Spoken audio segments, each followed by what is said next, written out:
I'm Dr. Rob Barker. I'm a sustainable chemist. I am the Innovation and Impact Lead for the Division of Natural Sciences, which involves how we work with external businesses in order to realise impact from our research here. And I'm also the lead for the Positive Environmental Futures signature research theme, which involves bringing together academics from across the entire university in order to use research to enable real positive change to the environment. Being involved in the Community Renewal Fund and the Net Zero Pathway to Change project in particular was a really exciting opportunity for us to work as a university with local communities, local businesses, in order to work with perhaps these smaller businesses and those that don't usually have an opportunity to work with universities, to really enact some real change to their understanding in how they can impact the environment and how they can make small changes to do it, but also work with them to develop new ideas and technologies and transfer some of our knowledge here into what they're doing on their daily basis to actually enable them on that pathway to make a real change to their environmental impact. My name's Tony Duke, and along with my son Stephen, we started the Duke Voyager Shipyard in January 2022 with a vision to build carbon neutral luxury sailing yachts. The first project is to build a 65-foot yacht based on a design by Bruce Roberts. His original design was for hull and deck construction to be made out of steel, aluminium or glass fibre, and we're looking at alternatives in low carbon composites. As part of the project, the university had two core roles. The first was we delivered a series of workshops across a broad range of different topics, ranging from understanding how our businesses' choices in the materials they use in their business can have their environmental impact, through to assessing their whole business and how that can be used in order to make small changes in their business and how it works in order to reduce their impact on the environment. So that was the first stage. We delivered a series of workshops in order to enable that.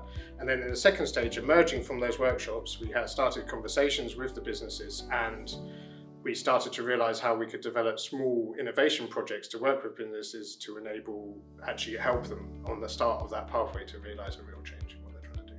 First heard about the Net Zero Pathways to Change at the Green Tech Boat Show in Plymouth, and thought it would be the perfect solution to explore alternatives to traditional yacht component systems and construction methods. So we were fortunate to receive an innovation voucher which was worth £5,000 to collaborate with Kent University's Innovation and Research Services. One of Dr. Barker's students, she's come up with a variety of alternatives both for the composites and also for propulsion system, as well as recyclable components for the actual yacht construction. Working with Tony, he wants to build a sustainable yacht, so that's thinking of the materials that you would build with, like the hull, deck materials, but also the end of life. So unfortunately, a lot of the materials that you build a yacht with at their end of life just end up in landfill, or burned to get rid of, which is not sustainable at all. So one of the main ones is fiberglass, which is not a very nice material to manufacture. It uses a lot of energy, harsh chemicals. So trying to find sustainable materials that could replace the well-known that are used in the industry today, just to make a yacht that is as close to net zero as possible and most sustainable options. The next year is an exciting time for us. As well as working with Professor Short, we're also taking on 2 interns from University of East London to work on the interior design of the yacht. That should free me up a little bit to work on the design of a zero carbon shipyard and also look for a location to site the facility. So my involvement was just a lot of research, just trying to find examples of other people within the industry that have done and built sustainable yachts, or if they haven't, they've done it with a few materials that have been sustainable. Just trying to find those materials out there that are replacements, but not just replacements sustainable replacements, but they actually work the same way.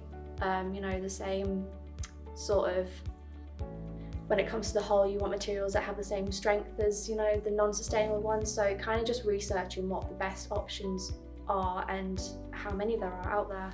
Yeah. I mean, net zero is an important challenge for everybody, and I think the way that universities are accessible to businesses for innovation research and other areas of research is invaluable. Hopefully more people following the way that, you know, Tony's done it, yeah.